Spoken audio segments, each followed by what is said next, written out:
So good evening, Pete Monaghan. How are you doing? Good evening, Denise. Yeah, I'm okay. I'm well. Thank you How are so you? much for joining us, and it's been such a fun week of getting to know you. So, yeah, and I loved your video of your studio space there. It looks fantastic.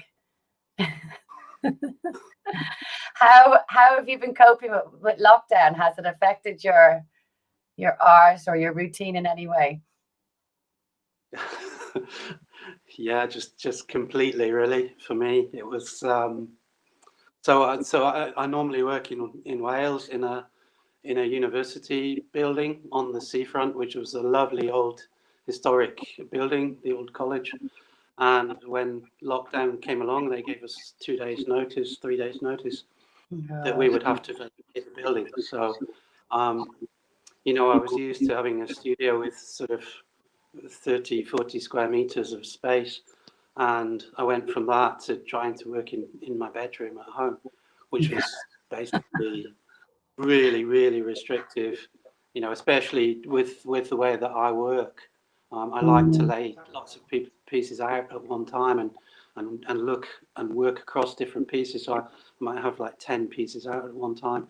And all of a sudden, I was falling over them in my bedroom and couldn't work on any Oh more than that. God, So what a nightmare. Mm. it really changed everything. So tell us then, you're over in Germany now. So when did you decide then was this enough is enough, or you're tripping over the campuses? I'm heading to Yeah, Germany. no, we'd planned, half of the family live over here, and I lived here for 25 years. So, I still have the house here, and my wife and the youngest daughter live here. So we're sort of back and forth fairly regularly, but because of the lockdown, we just couldn't, they couldn't get over to Wales, and we couldn't get back here. We being my eldest daughter and myself. And so July was like the first time that we could actually get over here, and it was just really, really nice to come in here into this sort of summer studio, which is basically like just a cow shed that I rent off my brother-in-law. And suddenly just having all this space, it was just felt really liberated. And I'd been beating myself up for sort of why can't you work properly from your bedroom? Why do you need all that much space? And you don't really need it. Just get on with it.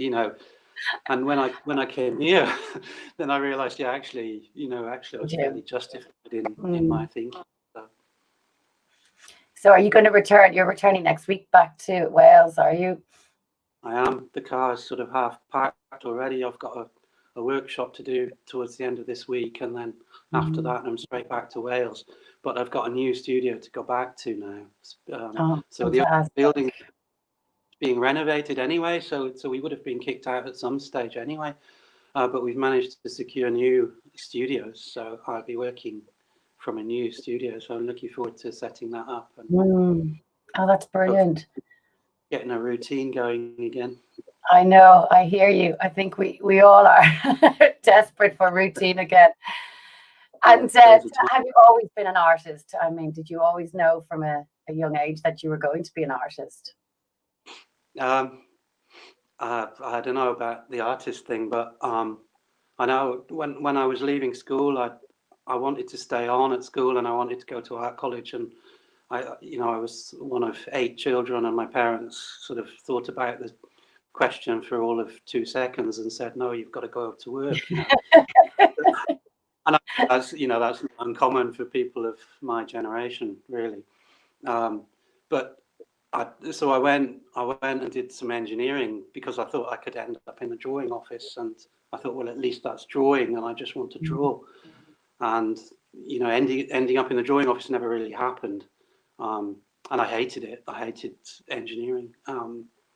And then I went back to college and studied as an illustrator, as a technical illustrator, because I thought, well, I don't want to lose all the engineering qualifications that I've just earned, and I can use those in illustration. So that served me quite well for a few years. But I think as soon as I could illustrate competently, I started looking for workshops. I always went to life drawing to try and loosen my line work and be able to sort of draw figures competently. And I started going to painting workshops and lessons, and eventually, you know, I was nearly 50 when I went back to Wales to do my masters in fine art, and that was a game changer really for me.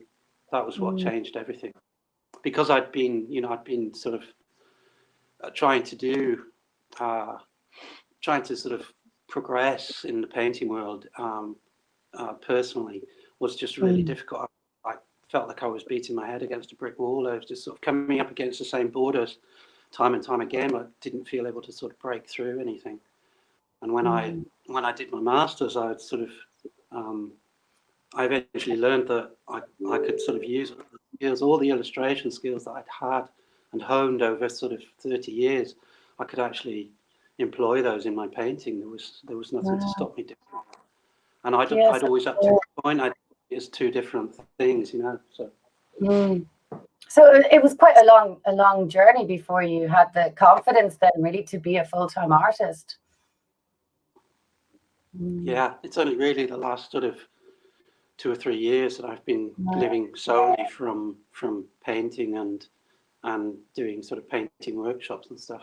Up to that point, it was always a sort of slow progression across from the illustration into the painting world. Yeah, I'm confident. Yeah. Was there other artists in your family, or are you the only creative?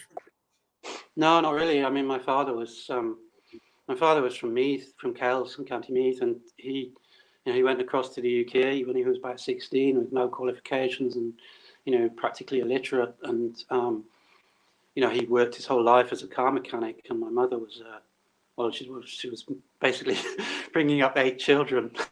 Oh my God. So I think she would be, you know, she would be creative. There's no history of any artists. My elder sister is a printmaker, and she's a keen artist as well. But it was sort of always there, and it wouldn't go away. You know, even when I was doing illustration, I always felt I knew there was something more, and I knew that it wasn't going to go away. And at some stage, I'd have to do something about it. And going and doing the masters was basically that step, you know. So, but it's, you know, it feels like a privilege to be able to paint every day, to be honest. Yeah, because you used to teach as well, didn't you? And paint at the same time, but I do still teach a wee bit as well. So I mean, the teaching is like a reciprocal thing. I suppose you learn as much as you give. Really, I mean, it's, you know, it's nice to be able to give and to see other people grow and learn from what you've sort of learned. But you also learn a lot by teaching. I think, you know, you have to sort of articulate what you're doing or how you're doing it, and also why you're doing it. And, you know, the philosophy of painting is sort of, you can't separate it from the practicality of painting. So it's quite interesting, I think. Yeah, I loved looking at your sketchbooks last year when you brought them over. It really, you could see like how you start, and you can see that you're always drawing everywhere you go. Even I think on a plane over, you're always sketching, aren't you? Well, yeah, it's just like a diary, I suppose. That when I go back to sketchbooks, it's like a diary of where I've been, and I sort of know what the mood was like at the time, and so on. And it's just you know, it's still mainly buildings for me, and play, and it's sort of so interesting still how you know, places form people and their characters, and how people have different characters from different places. And, you know, I've been acutely aware of that, sort of living in Germany for so long. You know, people who live in the mountainous regions are very different to the people who live in the lowlands. And it would be the same in, you know, on the coasts of Ireland or Wales or Scotland, that people are different living out there than they are living in the cities. So, do you paint differently when you're in Germany and Wales, or do you have different themes that you do, or is it just you tend to stick to the same? Well, I don't know really. Well, Not the you seem answer, like is it? you see the one at the background here of me, the flowers, and then Yeah. I've sometimes seen fishing boats as well, which is so obviously the buildings are your trademark, and you always tend to go back to that subject matter. But how come you decided to do some flowers and fishing boats? Was that just I don't know. I mean, the fishing boats are sort of about place as well to some degree. I mean, you wouldn't find proper sort of seafaring trawlers or fishing boats over in Germany. You know, there would be fishing boats, but they'd be a much smaller type of thing. So those sort of working, honest, down to earth um, type of fishing boats, I just love uh, Mm, what they're about. That sort of essence of sort of hard work and honesty, you know, and modesty as well to some degree. And that's why, you know, I love doing the vernacular architecture. So it's, you know, it's always sort of farmsteads and or maybe industrial buildings, but they've got a mm, sort of a down to earth honesty that I wouldn't find in doing a sort of a mansion or a, you know, some sort of noble buildings. I just can't do it really. Um, and the mm, flowers, well, I think sometimes I'm just sort of taken by colours. So mm, I mean the flowers in the background here are just sort of marigolds that my wife put out on the steps when I arrived here, and I was just taken with the intensity of the colour against the sort of rusty pot. And so these are sort of recurring themes. I mean, around about mm, this time of year, I'm very often taken with the sort of things that happen at harvest time. So you get these sort of, you know, masses of apples and pears and stuff that sort of fallen off the trees, and yeah, just taken with the sort of simplicity of shapes and the intensity of colours, and trying to sort of arrange them in a way to make it look interesting and make some sort of painting out of them. and well, it's working. It's working really well. And tell us your connection with Ireland. I know your dad's from Meath, but when did you do your first retreat? The retreat over here in Kerry, was that how many years ago? Did Well, we would have to go back a bit further in that we actually moved to Ireland when I was about 7 or something. We lived in Ireland for about a year, and yeah.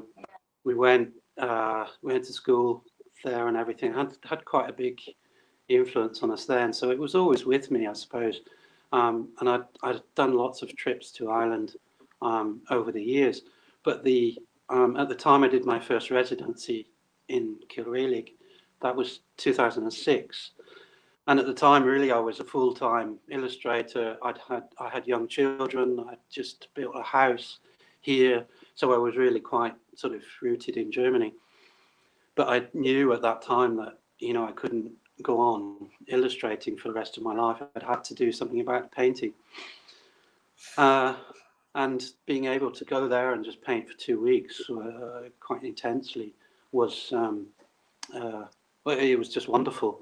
Yeah, the landscape's fantastic, and the buildings and the people, and I loved it.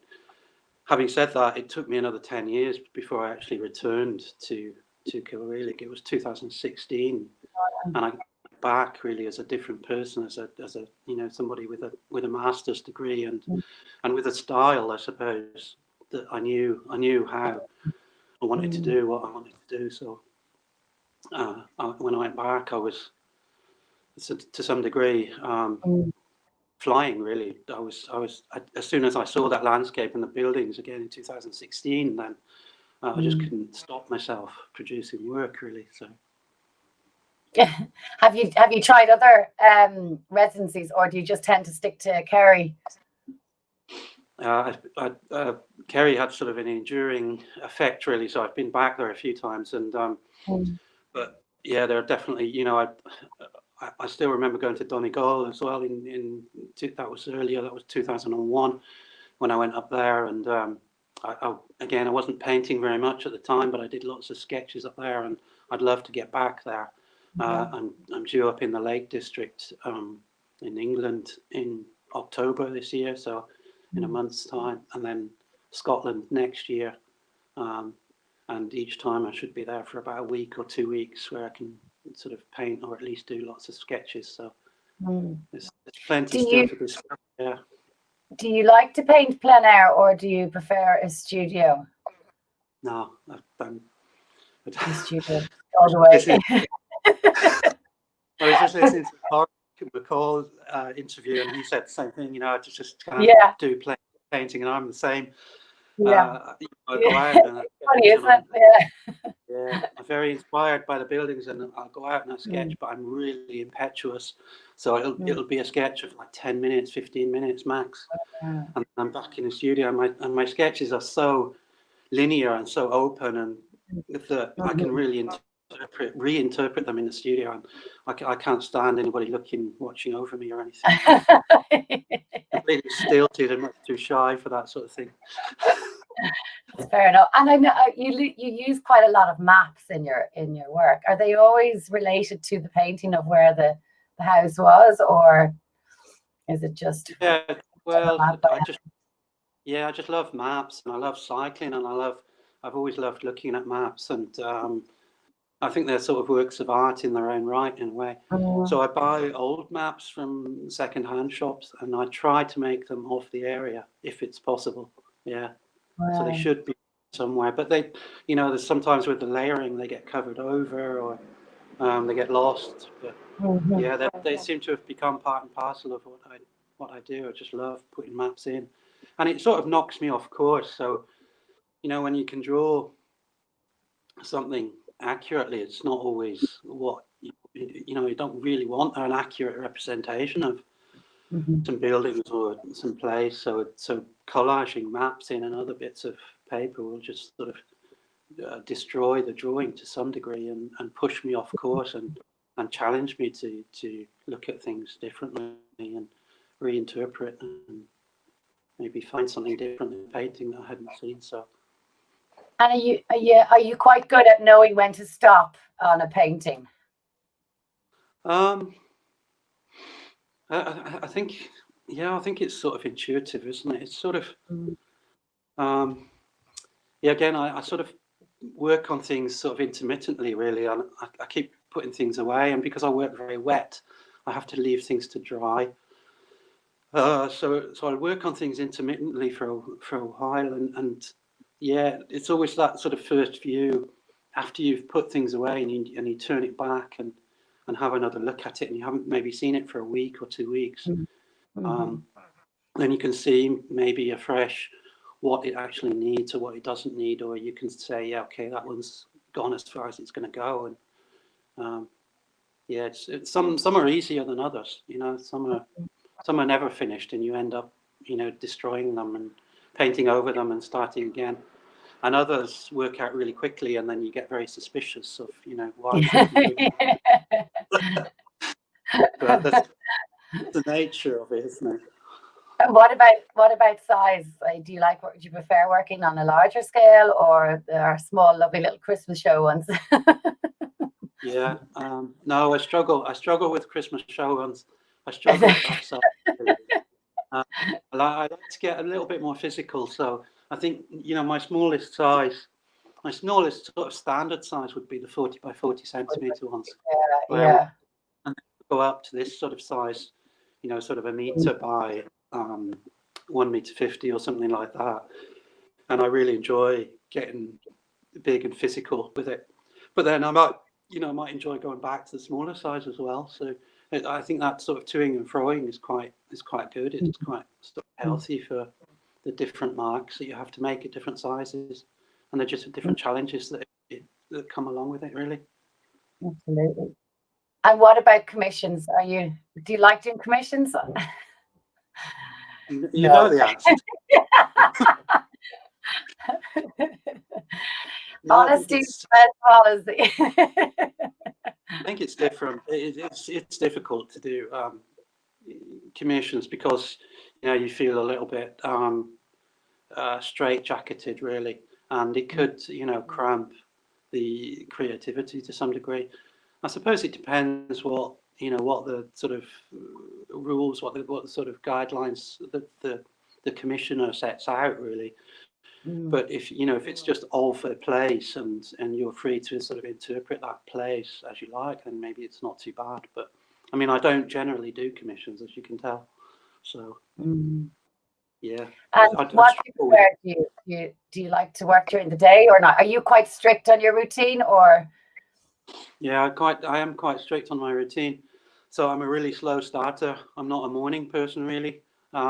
I usually I tend to get up and drink coffee and then sort of do paperwork on the computer in the mornings, answer emails, do the sort of admin stuff, and I do that up to about 11 o'clock, and then I probably paint